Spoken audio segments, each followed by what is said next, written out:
Hello Flosstube, my name is Mary and I'm known as A Mary Stitcher here on YouTube and on Instagram. Welcome back, welcome in for the first time if you're new.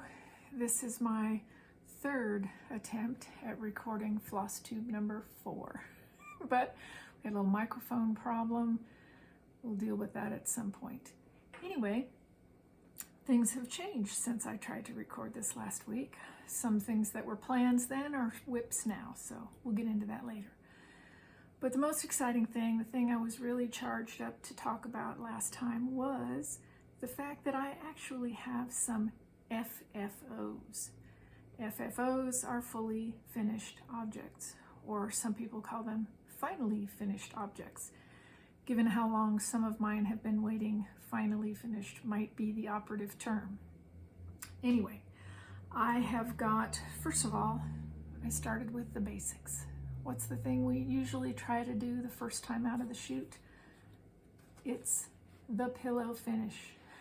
This pillow finish is one called Groundhog's Day. And this is a complimentary chart from Bench Creek. It's fairly old. The first time I saw it was when Niecy Lynn had shown it on her Flosstube literally in 2022. So lickety split, I found it and stitched it up that year. It's a lot of fun. I just used some 18 Count Aida, and actually this is fiddler's cloth. What makes fiddler's cloth different from straight Aida is most Aida is 100% cotton. Fiddler's cloth has just a little bit of polyester, and I don't know whether it's the little fibers or it's some kind of a blend. It's not 100% cotton, which most Aidas are. Anyway, fun fact. So this is my Bent Creek freebie. The next thing I have, I refer to as my lazy girl finish. It's kind of a lazy girl flat fold. This is not my idea. I named it that, but it is definitely not my idea. This is something I saw another Flosstuber do. Gosh, it's got to have been at least a year ago now.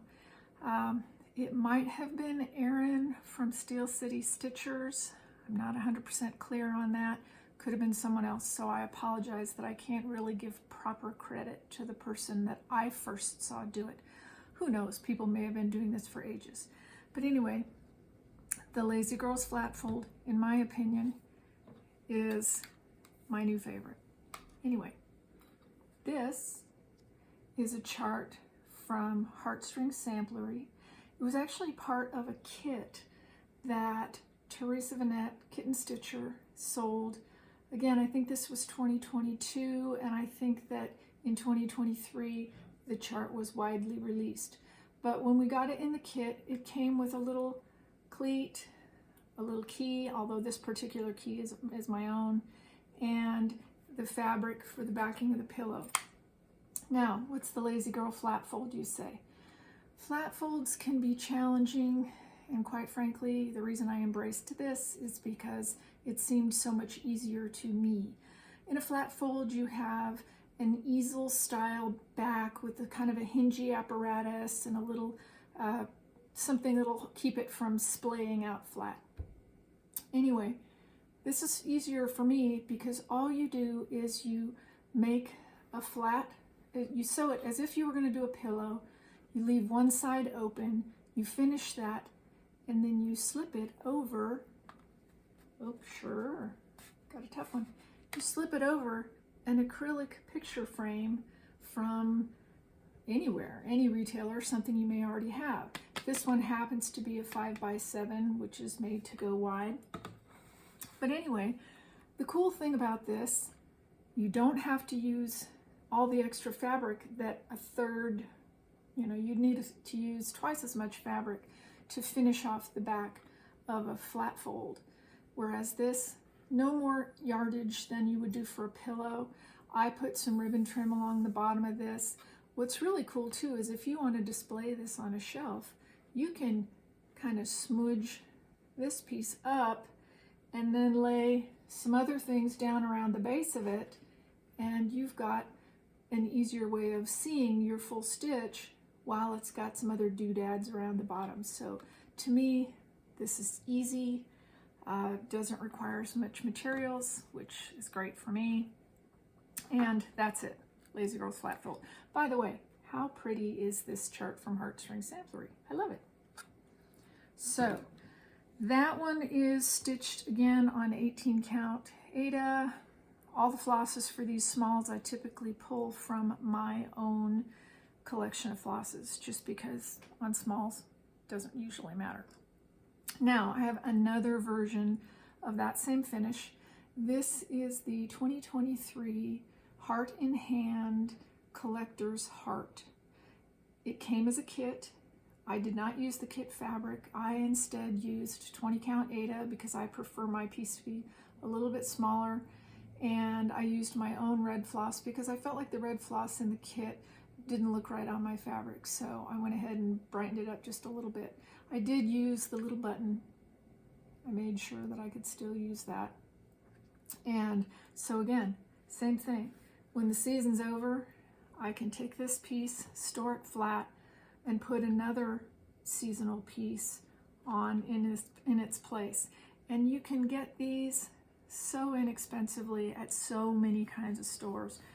Almost everybody has a few kicking around the house anyway, so this is really kind of a fun finish to try. Super easy. I just sewed around 3 sides, did a little nice hem on the bottom, and boom, you're done. So that is the Heart in Hand. Now, another FFO that I have is the Love Stamp from Brenda Gervais with Thy Needle and Thread. And this is from her Love Notes book. There were several pieces in there. This is just one of the ones I finished. And this is just a standard pillow stuffed with fiber fill in the corners and then crushed walnut shells to give it a little bit of heft. But again, I used, in this case, I think that this is XJU Designs Cappuccino 20 count Aida, which I'm a big fan of 20 count Aida, particularly for seasonal pieces that are only out in the house about a month at a time, a month of the year. I can stitch faster, which means I can stitch more of the pieces. And on a little small like this, whether or not it's fancy linen, makes less of a difference to me. Anyway, so that is another one.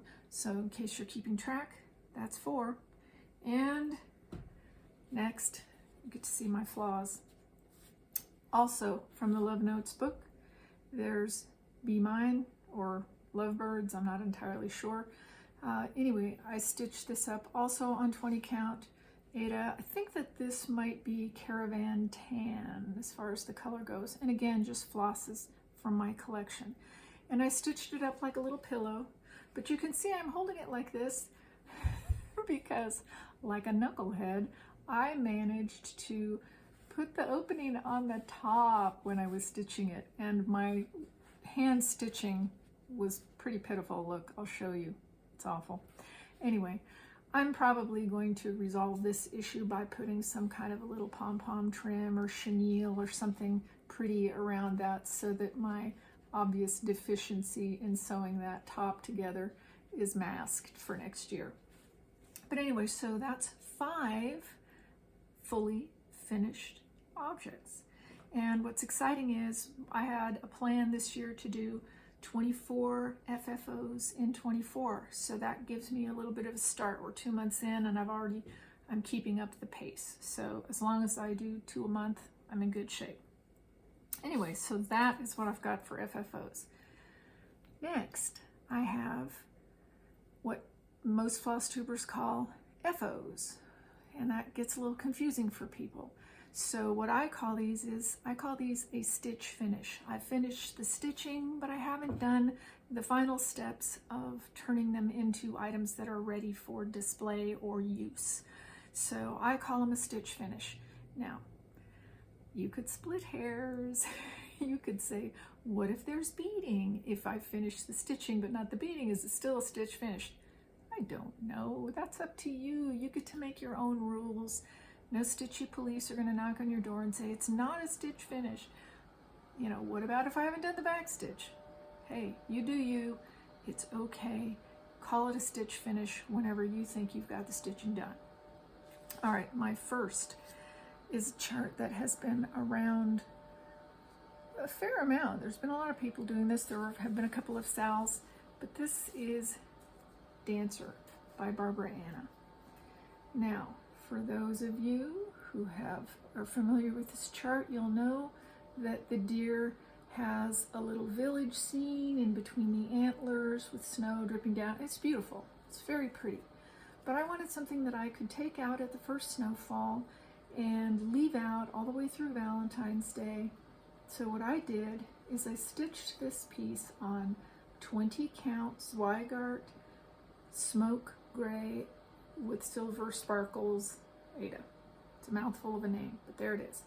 I also oriented it because I'm going to frame it round. I kind of curved the way these flowers went rather than having them run across the bottom, and I extended them up a little bit further just for fun. And because I'm really, because I wanted to gild the lily a bit, I went ahead and used Swarovski crystals up on the antlers of the little deer, and I changed the color of the sweater to pink, which again carries me through Valentine's Day pretty easily. So as long as I get this in a frame, I'm going to be ready for next year. But that is Dancer by Barbara Anna.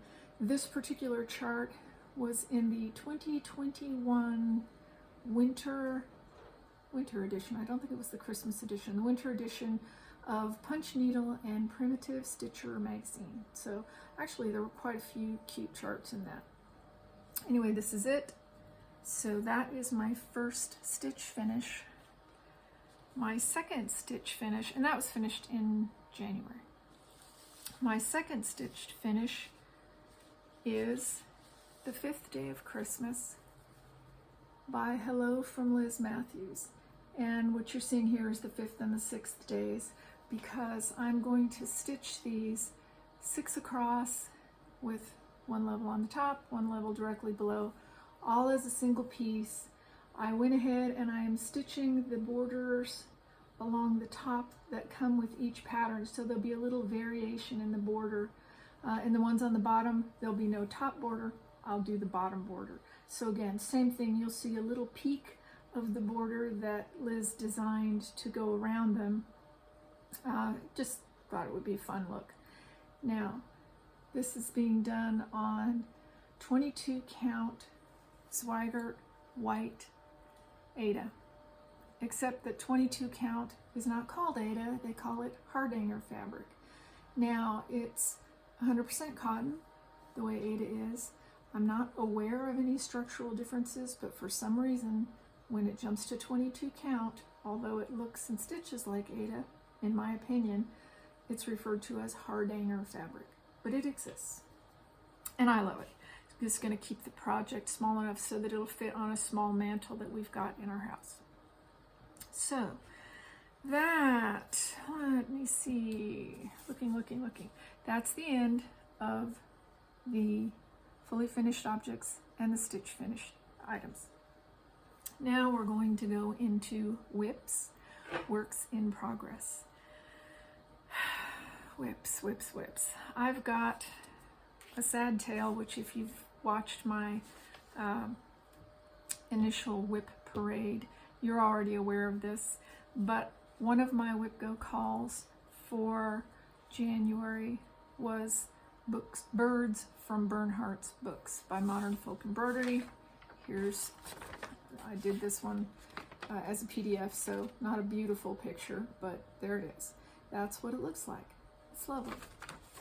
This was part of a fundraiser for brain aneurysm fund or charity, between Jacob of Modern Folk Embroidery and Evertote, Carolyn at Evertote. I believe Carolyn's husband ran in a marathon also as a fundraiser that was going on during the same time, so I like this chart a lot.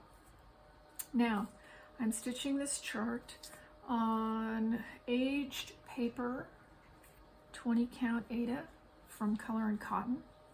Really love this fabric. And you're gonna see why this one makes me cry every time. Okay. What do we all hate to do? We all hate to cut our linen because we're always afraid we're going to screw up, and everybody says, oh, cut the linen, it's okay. Just make sure you leave yourself a nice margin. So I did. Nice margin here. That was my starting margin. Got a nice margin at the top and the bottom. Everything's great. I went ahead and lined it up, gave myself an equivalent margin, and everything was swell right until I finished the cut and went, oh my God.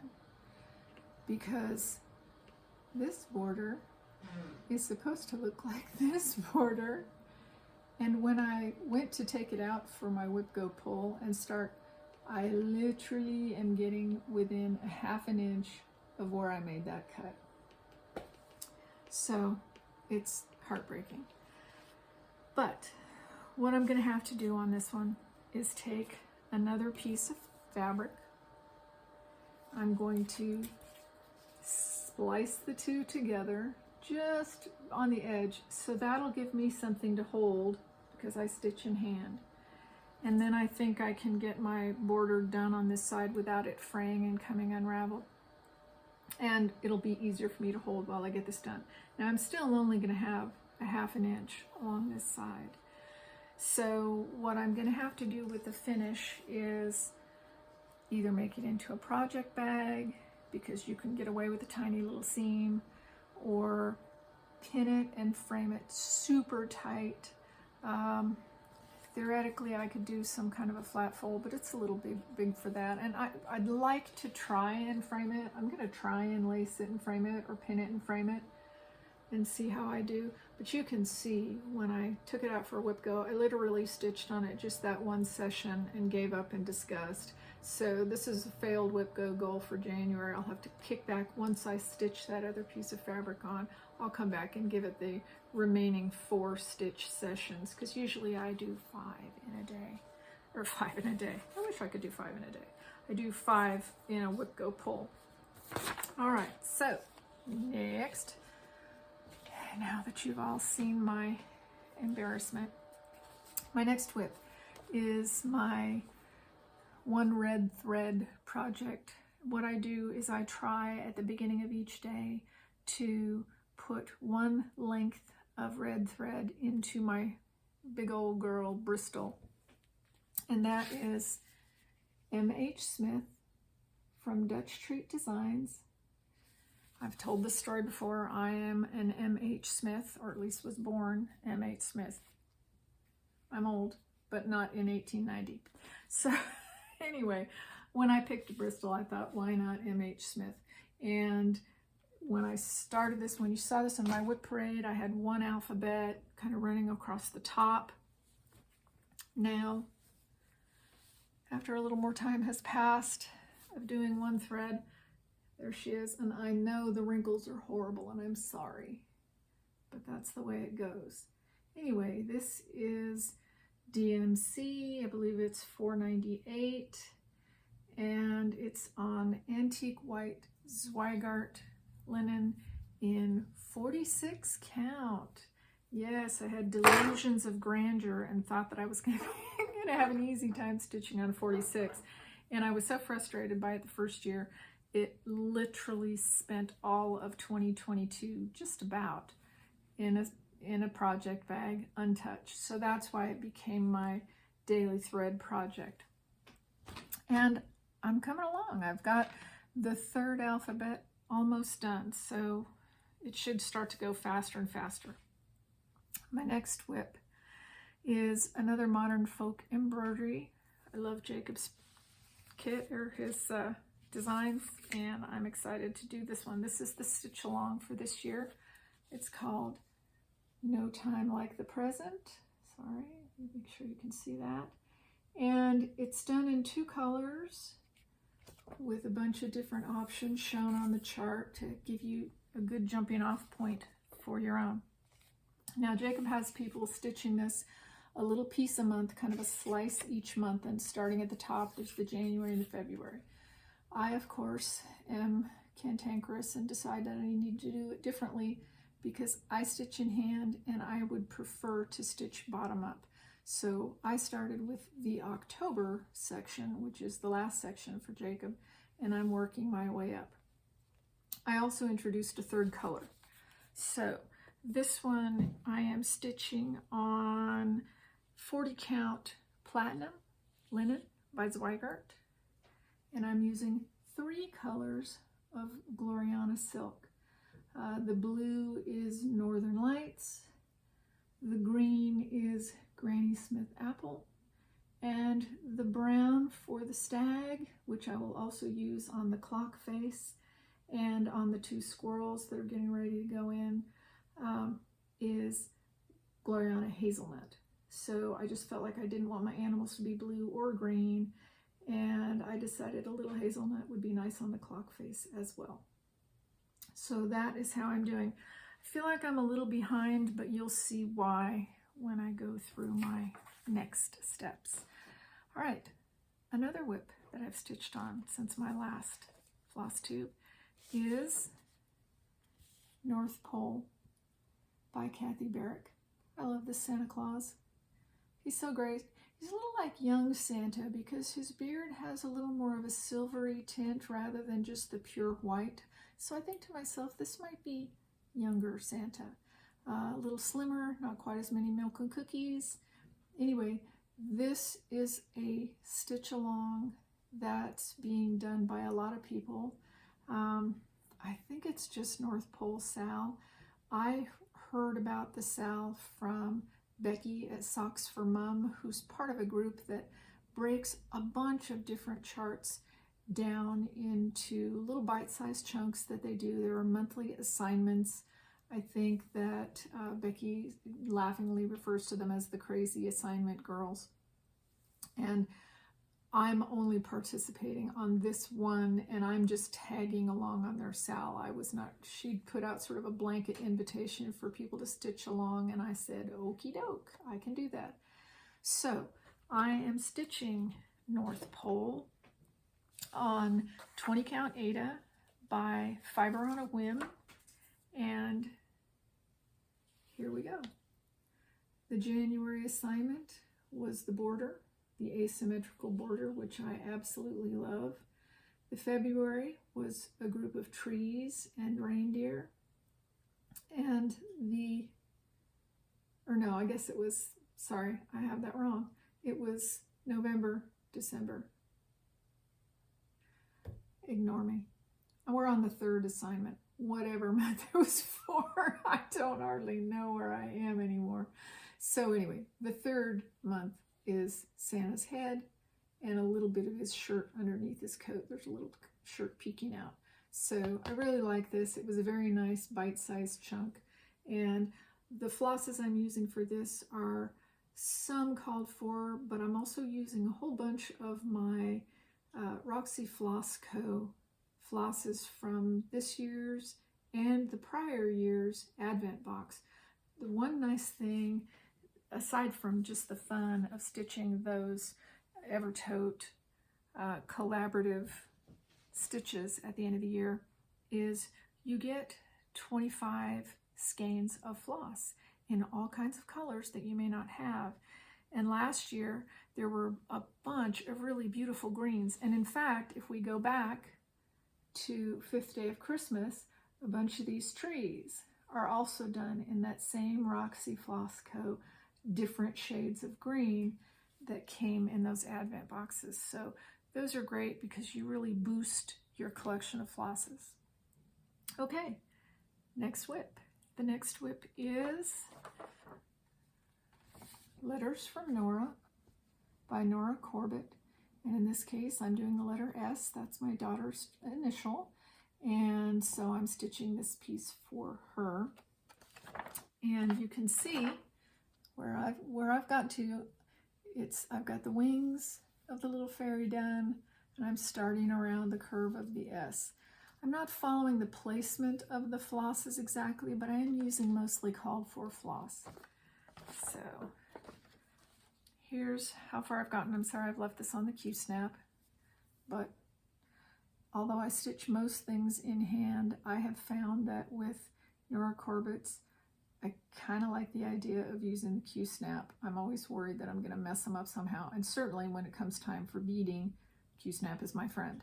So here's the little wings, and there's the kind of multicolors of the S.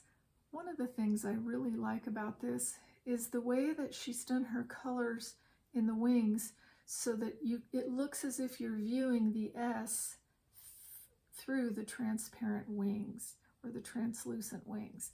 So it's really a cool effect, and I'm having fun stitching this. So that is S of Letters from Nora. Now, my new starts. My new starts, I left till after the whips because when I filmed this a couple of days ago, these were still plans. So I just left them in the same order. Anyway, for my birthday start, I took a vote. The vote was close.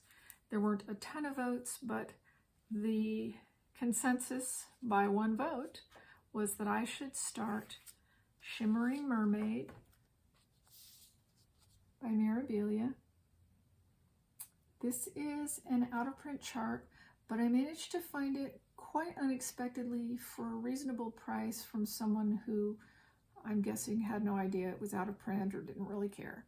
And so I lucked out and got a really fair price on this, and I was very happy to do that. Now, I am stitching this mermaid on 36 count. Picture this plus in the color Tidal. And I like 36 counts for Mirabilias because I'm a one strand of thread stitcher, so 36 is usually the largest count that I use. I tend to like 40, but I feel like 40 would probably crowd the beads. So here's my little baby start on the mermaid. This was just the one day I stitched on it for a little while on my birthday, and I had other things going on my birthday, so I didn't have a lot of stitching time. These are the colors, which I think are really pretty. Again, it's all DMC. I'm using the called for, maybe a variation here and there if something doesn't work with the color of the fabric, but for the most part, I'm sticking with what the designer intended, which is rare for me. All right, that stitch is part of the So Fancy B-Day Sal. That is something that Memphis Sarah started to celebrate her birthday. I think it was last year. I participated, and that's when I did my very first Fancy Lady. Her birthday is in December. I wasn't ready to start this in December. I was waiting on flosses. I was trying to decide between this and a couple of other charts. So I ended up starting it on my birthday, but it's still part of the So Fancy B-Day Sal with Sarah. Hi, Sarah. Anyway, then the day after my birthday, on the 10th, was the beginning of the Year of the Dragon Sal, because it was the first day of the Year of the Dragon. Samantha, the Huga Stitcher, and her friend Erica, whose Flosstube handle I can't think of right now, are doing a sal. They encouraged everybody to stitch a dragon. Samantha is stitching a Teresa Winsler. It's so pretty. It's just beautiful. But it's a big, complex chart with a bajillion colors. And I'm trying to work down my whips, although you can't tell by the number that I've got going so far. I am trying to kind of finish out some older things, so I didn't want to take on something too big because I have a couple of other big charts coming up that I'm going to start. So for the Year of the Dragon Sal for me, I went straight to this one, which is, yes, it's another Modern Folk Embroidery chart. This one's from Jacob DeGraff's Dark Crosses, where he has some fun, some whimsical, oh no, I grabbed the wrong chart. I'm so sorry. Should be Here Be Dragons. This is the companion piece, which looks very much the same. Here Be Lions. That'll be a future stitch. Hang on. Be right back. Oh, Lordy. Here we go. I'm still here. I haven't gone far.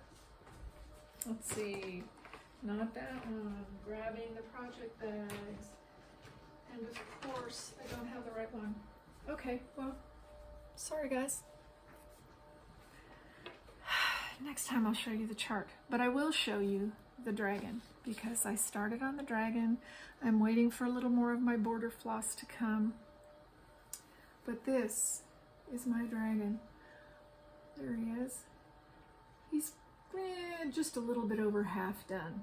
And then there's a beautiful dark navy border that will be going around the dragon. I'll post this on my Instagram so that you can actually see the chart. The color of the floss that I'm using is Valdani silk, and this particular color is called golden olive, I think. Now the color choices that I made on this chart are directly the result of my watching the Flosstube of Kansas City Girl in a Colorado World, and I love the stitch that she did a couple years ago, also on a Modern Folk embroidery piece. Julie stitched the Fruits of Plenty during the year of that sale. I think it was 2022 was when Fruits of Plenty came out. I could be wrong, but I think that's when it came out. Anyway, she used 2 colors of Valdani silk. She used this green. She also used Black Sea Pearl, which is kind of a black, navy, just a little bit of a variegation, but it's so beautiful. And her stitch of Fruits of Plenty was amazing. And the minute I saw it, it was like, oh my gosh, I have to do something in those colors. I think you can see it on her Flosstube. It might be 95, somewhere in the 90s is her finish of Fruits of Plenty, and it's worth stopping and taking a look at that because she did a fantastic job. So again, finally I get an opportunity. I have the perfect chart to do with that deep, deep, rich blue and this beautiful sort of an olivine green, and I've almost ditched my entire rotation since the 10th and just stitched on this guy. So as soon as I get the dragon done, I'll probably slow down and do the things that I'm supposed to do, like my whip go pulls for February. Although I lucked out because my February whip go pulls are to work on my smallest whip, which in this case happens to be the letter S from Nora. And my second pull was get caught up on a sow. Well, I started a sow, started another sow, but I'm staying caught up. And I did work to catch up on my No Time Like the Present. So that is it for stitching. However, I am going to show some things that I received this week and last week and the week before. And one more thing that I stitched, although I have to dislodge my cat because he's sleeping on it because, you know, that's how he rolls. Harry, get off. Sorry, bud. Anyway, yes, the cat is sleeping on my newest project bag. And this is something I stitched up before attending the superb owl stitch-in, which was kind of my best thing of this last week. Was put on by Kathy from Hands On Design, Steph from Lindy Stitches. It was a whole bunch of people who all got together on Super Bowl night to celebrate superb owls. The price of admission also got us a chart from each of those wonderful designers, and the charts are super cute. I don't have printouts of them here, so I can't really show anything. But that's the bag that I made. So it's stitching, but it's not cross-stitching. It is cross-stitch adjacent. Now, Perry is also laying on the things that came in the mail. So, hey bud, thank you. All right, now, the things that I got in the mail, pardon me. Here we go. I was super excited when Alma reissued Winter Wonderland, which is one of the loose feathers designs from Blackbird, so I shoomed that chart right away. I also was happy to get the Brenda Gervais with Thy Needle and Thread new chart, which is Love. And I was excited because something I saw, and it might have been something she put on her Instagram, where she had stitched just the little piece, the little lock. Oops, I'm so sorry for the glare. And she had stitched that on a round finish of some sort, and that would be a cute thing to do too, either as something you could put on top of a box. You could do a little ornament if you did on a real high count. That would be cool. So this was fun too. So that's a little future start. Not this week, not this year. Well, maybe later in the year. I also got Brenda's little Cupid sampler, although I think I may do it in a cream colored silk on a red fabric or a pink fabric. Still playing with that idea. But again, I don't have to worry about it now. We'll think about that later. Now, something that I got a week or so ago that I was super excited about was from Evertote, and it is from Ellen Reed at Maximum Cross Stitch, this fantastic owl chart. I love this. I love a bird chart anyway, but this is so cool, and it's fairly good sized. I think it's going to be beautiful. It's shown here, I think finished in a pillow. Yes, it is.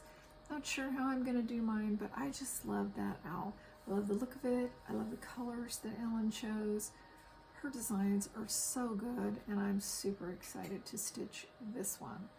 I also got something I rarely do, the called for fabric, or the fabric that Evertote dyed specifically for this, from Roxy Floss Co. And it is so cool, and that stitch is going to look beautiful on it. And I got the 18 Count Aida, and it's called Night Owl. Yes, it is. No? Yes, Night Owl. There we go. So, all right, so that is going to be a future start also. Again, no particular date certain on that. Okay, now we're up to plans. Plans.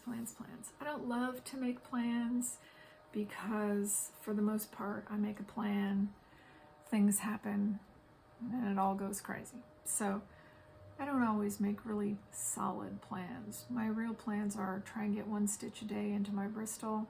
One stitch. It's going to take me 1,000 years to finish. I try and get one length of thread into my Bristol every day. Try and do my whip goes. But beyond that, I'll play it by ear, girl. I'm trying to work through some older whips, as I say. Last year, what I did to knock down my whips was I sort of went for the low-hanging fruit. I would focus hard a little bit each day on whatever the whip I had was that was closest to a finish. Problem with that is I whipped through a bunch of smalls. I would start some more smalls, so the things that I had that were closest to a finish were always the smalls and not always the bigger pieces that have been whips for a longer period of time. I have some kind of good-sized whips if you watch my whip parade. So I'm going to try an approach that is a little bit more like that of the retired monogamous stitcher. Retired? No. I'm so sorry. I'm so sorry. I can't think of her name now. It's terrible. I will put it in my show notes because I feel really badly. But I love the strategy that she has. Recovering monogamous stitcher. Oh my gosh. I'm very sorry. Anyway, what she does that's brilliant to get work done on her older whips is she'll focus 7 days of each month. I think it may actually even be the first 7 days of each month on her oldest whip. And she'll just bang away at that 1 week a month until it's done. And she's made some fantastic progress. She's finished a number of pieces that way in the fairly recent past. So I may kind of try and do that.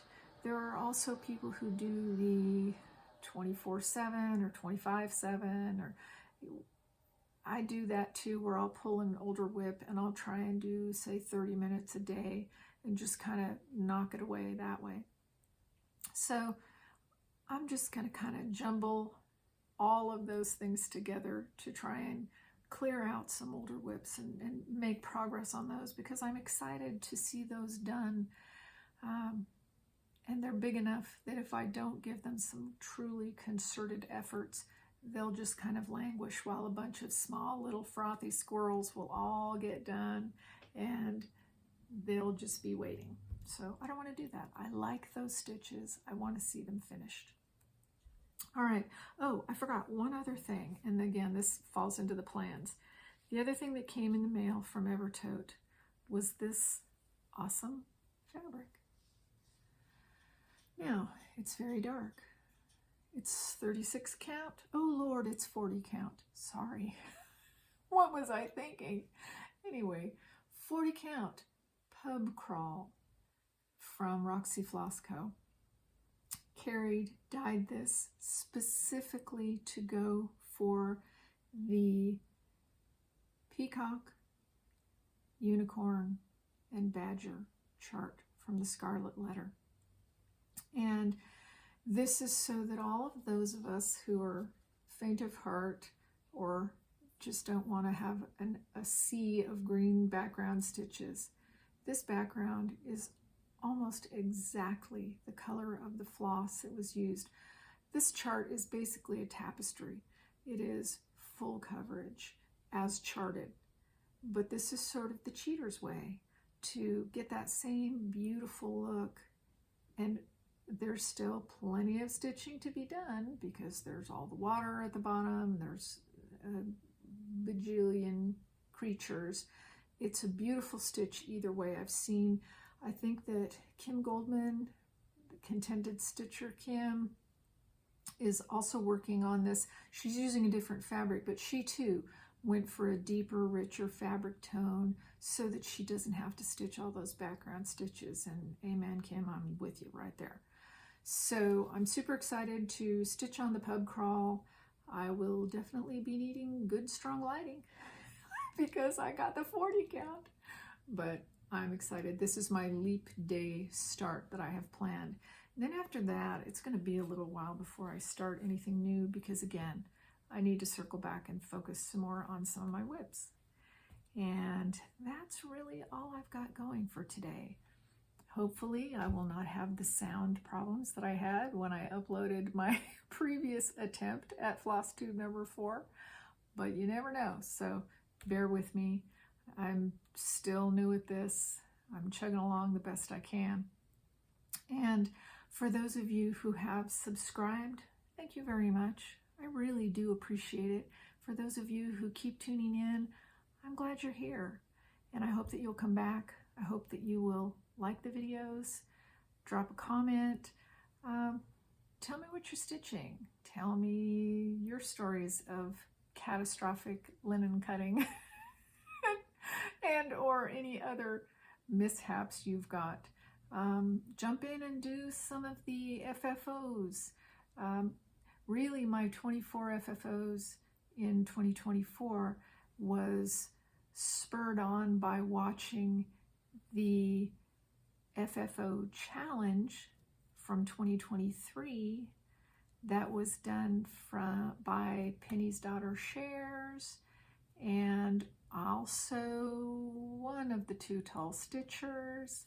And boy, they finished a bunch of things. It was wonderful to watch, and I just kind of never got off the dime and did it. But this year I'm going to, and like I say, I've already got 5.